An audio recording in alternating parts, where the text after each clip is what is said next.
Hello everyone, welcome to Saral English at Sakhar Institute. So in today's video, we are going to learn the use of let, get and make. Now these are some very like commonly used words. You can say let, get, make, fine. And but many times we get confused कि let कहाँ आएगा, get कहाँ आएगा या make हम लगाएंगे तो उसका क्या सेंस निकलता है हिंदी में. So don't worry, all your confusions will be put to rest today. आपकी सारी confusions, आपकी सारी समस्याओं का एक ही समाधान Sakhar Institute. Fine. So if I say let him go, what does that mean? It means उसे जाने दो. Let me come, मुझे आने दो. Let him speak, उसे बोलने दो. Let him write, उसे लिखने दो. Let him sleep, उसे सोने दो. So whenever we are saying कि ऐसा होने दो, fine, so in these kind of sentences we are using let. Clear? Like in these kind of sentences we can even use in negative sense, like you can say don't let him write, उसे लिखने मत दो. Don't let him sleep, उसे सोने मत दो. Don't let him eat sweets, उसे sweets या मीठा खाने मत दो. So in negative sentences when you say ऐसा मत होने दो, so there is some action जिसकी आप बात कर रहे हैं कि ऐसा होने दो या ऐसा नहीं होने दो. So obviously these are always the statements which are made to the other person कि तुम ऐसा होने दो, ऐसा नहीं होने दो. Clear? Let him play in the rain, उसे बारिश में खेलने दो. Fine. Let him enjoy himself, उसे enjoy करने दो. Don't interfere too much. Clear? Let him enjoy with his friends, उसको अपने friends के साथ enjoy करने दो. Clear? उसको ऐसा मत करने दो. Don't let him watch too much of TV, उसको बहुत ज़्यादा TV मत देखने दो. Don't let him watch too many cartoons. Clear? Don't let him play too many games on screen. Clear? So ऐसा नहीं होने दो. Don't let him, don't let her. Clear? Yeah, let him, let her. If you want to say like Mukesh को आने दो meeting में, let Mukesh come to the meeting, there's no problem, आने दो उसको. Clear? तो ऐसा होने दो. Now these sentences are not only there in present tense, we even have the same sentences in past tense or future tense कि मैंने ऐसा होने दिया या उसने ऐसा नहीं होने दिया या मैं ऐसा होने दूंगी, वो ऐसा नहीं होने देगी. क्लियर? लेट की तीनों फॉर्म्स आपकी लेट ही हैं. क्लियर? तो जब आप पास्ट टेंस में बोलते हैं कि मैंने उसे जाने दिया, तो आप कैसे बोलेंगे? I let him go. Clear? तो लेट के बाद आपकी वर्ब की वहां पर फर्स्ट फॉर्म ही रहेगी, चाहे भले ही वो आपका पास्ट टेंस है. Clear? I let him go means मैंने उसे जाने दिया. क्लियर? मैंने उसको बोलने दिया. I let him speak. Clear? मैंने उसको अपने फ्रेंड से बात करने दिया. I let him speak to his friend. Clear? मैंने उसको रुकने दिया. सपोज वो रुकना चाहता था, मैंने उसको रुकने दिया. I let him stay back या I let him stay. Clear? तो कोई ऐसा एक्शन आप है जिसके बारे में बोल रहे हैं कि हाँ मेरे हाथ में अथॉरिटी थी या किसी और के हाथ में अथॉरिटी थी, तो मैंने ऐसा होने दिया या किसी और ने ऐसा होने दिया. She let me speak my mind. उसने मुझे मेरे मन की बात बोलने दी. Fine. She let me you can say she let me help her in cooking. उसने मुझे अपनी मदद करने दी. Clear? सिमिलरली जब आप नेगेटिव सेंटेंस बोलते हैं लेट के साथ, तो वहां पर आपका didn't आ जाता है. I did not let him eat non-veg. मैंने उसको नॉन-वेज नहीं खाने दिया. मैंने उसको नॉन-वेज खाने दिया. I let him eat non-veg. Clear? तो यहाँ पर भी आपकी वर्ब की फर्स्ट फॉर्म है, चाहे भले ही सेंटेंस पास्ट टेंस का है. I let him eat non-veg. मैंने उसको नॉन-वेज नहीं खाने दिया, तो वहाँ पर I didn't let him eat non-veg. Did के बाद तो वैसे भी आपका verb का फर्स्ट फॉर्म आता है, बट इन एवरी सेंटेंस जहाँ पर हम let लगाते हैं वहाँ पर verb का फर्स्ट फॉर्म ही आता है. Fine. She didn't let me go out with my friends. उसने मुझे अपने फ्रेंड्स के साथ बाहर नहीं जाने दिया. She didn't let me watch the movie. उसने मुझे मूवी नहीं देखने दी. Clear? So these are the uses of let. Future tense में अगर हमको लेट बोलना है कि मैं ऐसा करने दूंगी या वो ऐसा करने देगी, तो वहां पर आप बोलेंगे I will let, she will let. Clear? I will let you go out with your friends if you finish your homework. अगर तुम अपना होमवर्क फिनिश कर लोगे तो मैं तुम्हें तुम्हारे फ्रेंड्स के साथ जाने दूंगी. I will let you stay back at your friends place if you help me with cooking. अगर तुम मेरी कुकिंग में मदद करोगे तो मैं तुम्हारे फ्रेंड के घर तुमको रुकने दूंगी. Clear?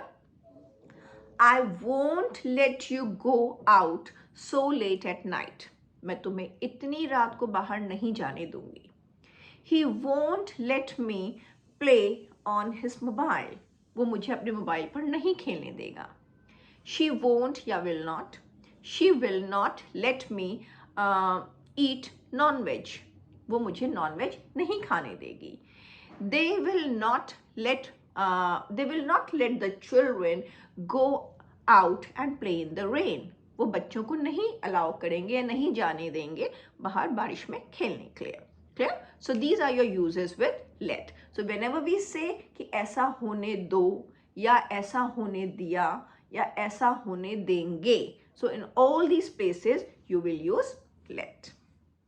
Now where do we use get? Get का अभी हम डिटेल्ड मैंने वीडियो ऑलरेडी बना रखा है, usages of get and got. वो आप you can go and check that video. Fine, the link has been given in the description box below. But यहाँ पर हम बात कर रहे हैं सिर्फ एक यूसेज ऑफ गेट की, which is quite similar to the usages of let and usages of make. तो जब भी हम कोई काम खुद नहीं करते हैं, हम उसको किसी थर्ड पर्सन से करवाते हैं, तो वहाँ पर भी हमारा गेट आता है. लाइक यू कैन से गेट योर शूज़ पॉलिश्ड. हम ये नहीं कह रहे हैं पॉलिश योर शूज़, अपने शूज़ पॉलिश करो, हम ये नहीं कह रहे हैं, अपने शूज़ पॉलिश करवाओ. सो दैट मीन्स हम जब भी कोई काम किसी और से, किसी थर्ड पर्सन से करवाते हैं या करवाएंगे या करवाया हमने, तो वहाँ पर हमारा यूज़ होता है गेट या got according to the tense. Go and get your uniform ironed. जाके अपनी यूनिफॉर्म आयन करवाओ. Here you can mention the doer, or you may not mention the doer. Like you can say, get your shirt ironed from your mother. अपनी mummy से अपनी shirt iron करवाओ. या simply if you want to say कि आप अपनी shirt iron करवाओ, तो get your shirt ironed. Clear? So doer पे अगर एम्फोसिस है कि अपनी मम्मी से ही करवाओ क्योंकि वो अच्छा आयन करती हैं, so get your shirt ironed by your mother. Clear? या सिंपली आपको मेन एम्फोसिस है काम पर कि शर्ट आयन करवाओ, so get your shirt ironed. Clear? Get the car repaired by Monday morning. Car को मंडे मॉर्निंग तक ठीक करवा लेना. Clear? Get the petrol filled in my car. मेरी कार में पेट्रोल भरवा देना. मैं ये नहीं कह रही हूँ go and fill the petrol, या ऑब्वियसली आप पेट्रोल तो भरवाते ही हैं किसी और से. Fine, so gate the petrol field. Clear? Get the room cleaned by evening. शाम तक रूम साफ करवाओ. I am not saying clean the room. Clean the room मतलब हो जाता है रूम साफ करो. Now one thing you'll be observing that after get we are always using the third form of the verb. Get your shirt ironed, get the room cleaned. Clear? Get your project completed. अपना project complete करवाओ. Clear? Get the house whitewashed. घर की whitewash करवाओ. Clear? Get the petrol filled. Petrol भरवाओ. Clear? और हम ये first person, second person, third person में it's the structure is same. Like you can say, क्योंकि आप ये कमांड कर रहे हैं तो प्रेजेंट टेंस में तो एक ही तरह से रहता है गेट इट डन, और यू नो तो एक ही पर्सन, आप एक तरह से कमांड दे रहे हैं. बट इन पास्ट टेंस जैसे हम आई की भी बात कर सकते हैं, सेकंड पर्सन की भी बात कर सकते हैं, थर्ड पर्सन की बात कर सकते हैं। तुमने शूज पॉलिश करवाए, you got the shoes polished. Clear? तुमने लेटर डिलीवर करवाया, you got the letter delivered. One thing more you will observe that immediately after get या got हम उस चीज़ के बारे में बात कर रहे हैं जिस पर काम होना है। क्लियर? लाइक शूज़ पॉलिश करवाने हैं तो get या got के इमीडिएटली बाद आपका शूज़ आ जाएगा। I got my shoes polished. Get your shoes polished. Clear? So get will immediately be followed by that noun on which the job has to be done. जिस पर काम होना है या करवाना है हमको या हमने करवाया. Clear? She got the parcel delivered last Sunday. Clear? उसने last Sunday parcel deliver करवा लिया था. He got the house whitewashed during Diwali. उसने हाउस अपना दिवाली के टाइम पर वाइट वॉश करवा लिया था. The same thing if we say कि मैं ऐसा करवाऊंगा या वो ऐसा करवाएगी. Clear? Then we will use I will get, she will get, but again क्योंकि गेट है so verb will always have the third form. I will get the message circulated, मैं मैसेज सर्क्यूलेट करवा दूंगी. Clear? He will get my book published, वो मेरी book publish करवा देगा. Clear? I will get all the cooking done by evening, मैं सारी cooking करवा लूंगी. I am not saying I will do all the cooking, I will get all the cooking done by evening. I will get all the arrangements made by evening. Fine. He will never get it done, वो कभी नहीं करवाएगा. Negative में हो जाएगा. He will never get it done. Clear? She will never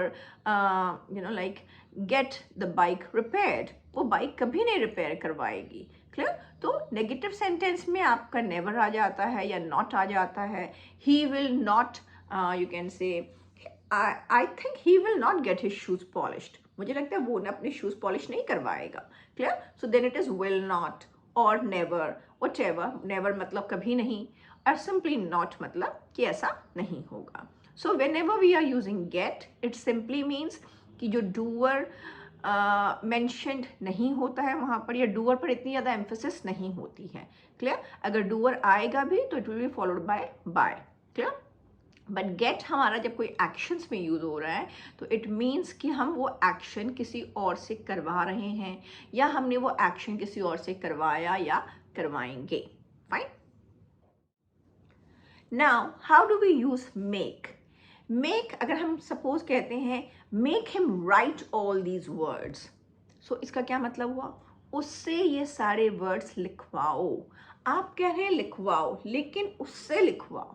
clear? तो यहाँ पर डूअर पर इंपॉर्टेंस है, डूअर पर एम्फेसिस है.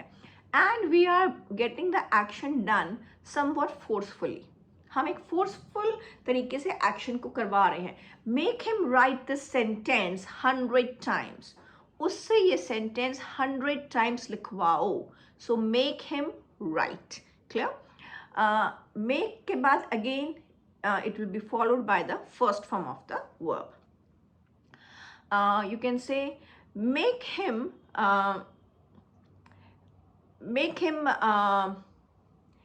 क्लीन द रूम, उससे कमरा साफ करवाओ, उससे साफ करवाओ. गेट द रूम क्लीन, कमरा साफ करवाओ, उससे करवाओ. Clear? Make him clean the room, उससे आप फोर्सफुली करवाइए. इस सेंटेंस को हम ऐसे भी कह सकते हैं get the room clean by him, but जब हम किसी को ये कहते हैं ना कि एक तरह से हम थोड़ा सा नाराज होकर या गुस्से में कोई बात कहते हैं कि उसी से करवाओ ये काम. ठीक है? Make him clean all this mess, ये सारा मेस उससे साफ करवाओ because he is the one who created it. Clear? Okay.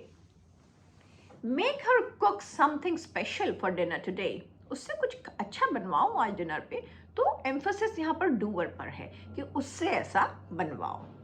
Make her make her more confident, उसको ज़्यादा कॉन्फिडेंट बनाओ. क्लियर? तो उसको कुछ ऐसा काम दो, उसको कोई ऐसी रिस्पॉन्सिबिलिटी दो जिससे वो कॉन्फिडेंट बने. Make her make her do all the shopping, सारी शॉपिंग उसी से करवाओ. सो दैट मीन्स आपका कोई इंटेंट है, आपकी कोई इंटेंशन है ये काम करवाने के लिए, करवाने के पीछे जो आप उससे करवा रहे हैं. Make her do all the shopping. Maybe you want to make her more confident. Maybe आप चाहते हैं कि वो अपनी पसंद की चीज़ें ले. क्लियर? और you say make him clean the mess. तो maybe you want to teach him a lesson कि आप उसी से करवाओ. Clear? Now the same things can be said in past also. मैंने उससे ये करवाया, उसने मुझसे ऐसे करवाया. He made me speak sorry in front of everyone. उसने मुझसे सबके सामने सॉरी बुलवाई. Clear? She made him cook for 20 people. उसने उससे 20 लोगों का खाना बनवाया. क्लियर? तो फोर्सफुली कोई एक्शन करवाया गया. I didn't make him write all this. मैंने नहीं उससे लिखवाया ये सब. तो suppose somebody accuses you कि अरे आपने उससे ये सब लिखवाया. No, no, no, no, no. I didn't make him write anything. Clear? मेरा इसमें कोई रोल नहीं है. Then the negative sentence becomes I didn't make. Clear? Otherwise simply अगर आपका positive sentence है past tense में I made him write. I made him polish his shoes. I made him like clean the bike. Clear? He made his friend pay the bill. उसने bill अपने friend से ही पे करवाया. तो he made him pay. Maybe the friend didn't want to pay. लेकिन उसने ज़बरदस्ती करके अपने फ्रेंड से ही बिल पे करवाया. These kind of sentences when we speak in future tense, clear? मैं उससे ये करवाऊंगा, मैं उससे ऐसा करवाऊंगी, मैं उसी से करवाऊंगी. Clear? I will make him apologize in front of everyone. मैं उससे सबके सामने माफ़ी मंगवाऊंगी. I will make him, you can say, I will make him clean all this mess. मैं उससे ये सारी सफाई करवाऊंगी, जितना भी गंद उसने फैलाया है. I will make him clean.